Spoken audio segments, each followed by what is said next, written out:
The dangers of having a high pitch, a pitch above, say, above 240 or 250 consistently, is that it will typically tire and it will lack actually some kind of resonance if it's too thin. So if a voice is like this, it doesn't really, you can't produce much body to it. And when you try to go louder, it's just limited because the vocal cord vibration is not really happening very much at that kind of a pitch. And also typically the vocal cords will get quite tighter as they go higher, so they'll get thinner and thinner. And if they're too thin, again, you won't get much vibration.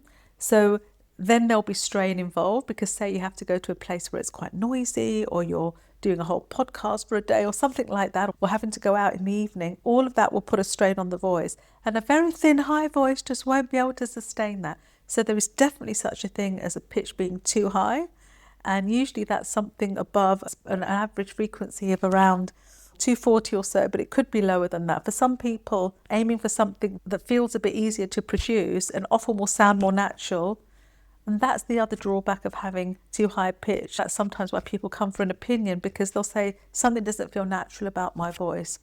It's always a tricky balance, because originally when you're starting to work on voice, there is a comfort zone that you have to leave to just adopt something a bit higher. But when it goes too high, and the notion that higher and higher is better, is where things can start to go a bit wrong.